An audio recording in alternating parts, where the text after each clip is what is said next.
Something about film is different. It has a texture. From lens to camera,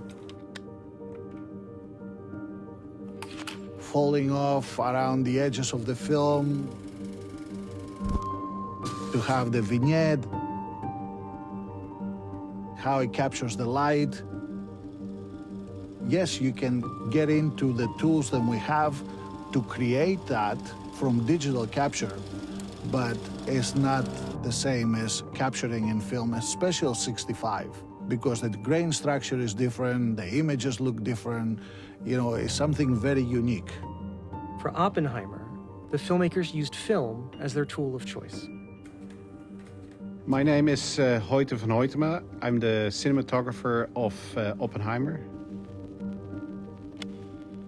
We've done 4 films together now, and every film brings a tremendous amount of challenges with it. Chris had written into the script the cues for black and white and color. He thought it was a good idea to use it sort of to distinguish 2 different storylines in it.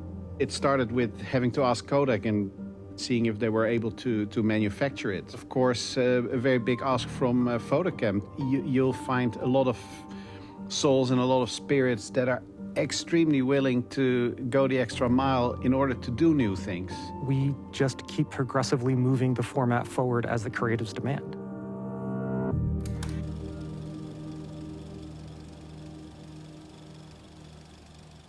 On Oppenheimer, what Nolan wanted to do with 65mm and black and white hadn't ever really been done before. It was a long process in a way, not as easy as we thought it would be, you know. The major new challenge was handling black and white in 65mm format. Now, black and white in 65mm hadn't been manufactured in decades. Kodak had to figure out how to make it. It involved working with our lab engineers on processing that product. The introduction of the black and white photography, we all knew it was going to be a challenge and potentially gorgeous. And one of the things that we have is a laboratory, a film lab that we can develop and promote and keep the ball rolling.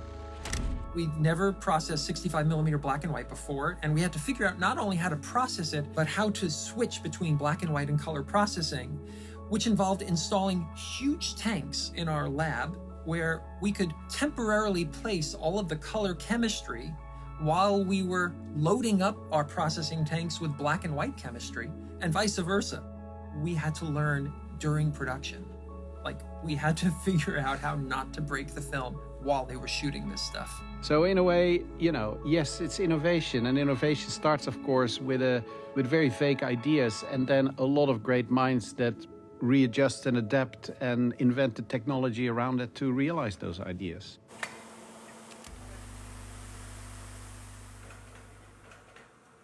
Our guiding objective was to give people a chance to see the film without any sort of digital filter in place.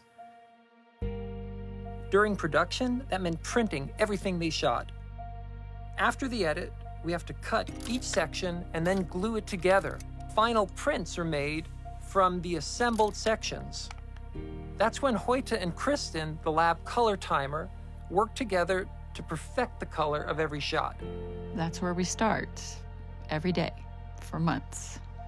I mean, Nolan's films are always like epic, like everything, every part of the process always seems to be so epic. He's always wanting to try new things and push the lab into trying things when we say we can't do them. He says, sure you can, and he's always right. We needed to finish this film on film. That required cutting the film together, where you actually have to frame accurately with a scissor, cut the film. There's literally a handful of people in the world who still cut negative. And one of them specializes in 65mm. Her name is Simone Appleby, and we bring her over from Paris every time we're doing a 65mm project. Basically, you take the negative and you cut it to the director's vision. And you do that by means of an EDL, which is a list that comes out of the Avid, which just gives you every single shot. And then you have a work print, which is the print version of this, and you roll the negative against the print, and your last visual reference is a QuickTime with the key numbers written on it as well. It's a 3-hour movie, so there's a lot of shots. There's over 3,000 shots in there, so that obviously takes time because it means that there's some short takes and it's cutting dialogue, so that takes more time and you have to be very careful. I don't just do neg cutting, of course, but yes, it's fun to do a 65mm neg cut, for sure. If you see Oppenheimer in IMAX 70mm film, you're replicating the experience that Chris and Hoyte had when they first viewed and fell in love with the film. We believe that in the analog way, and staying in the analog way, we maintain the highest, resolution possible. We want as many people to see this on film as possible. And then, of course, we want as many people to see it who can't see it on film, who don't have the access to a venue to see it on film, to be able to see the best possible representation of the movie in a digital environment. We were able to manipulate the images and make them to look exactly how Hoyte and Christopher intended for them to look on film. On the final tweaks, we had to split screen the image between a digital and a film in the screen and match the film identical throughout from reel one all the way to the end. You keep the integrity of the film in both medias to look about the same. We probably spent about 6 months ahead to make sure all of the details were locked up in both the photochemical and the digital processes. All of the details were paid attention to. If anything was different, that we noted it ahead of time, and that we were able to simply have him sit down and agree that we had done the work ahead of time, and that what was on the digital side was matching the film side. The dedication to film capture allow us to continue to provide these services on a scale that makes it possible for them to use it on feature films and television shows. It's fairly easy to shoot on film. I'd love people just to try it out.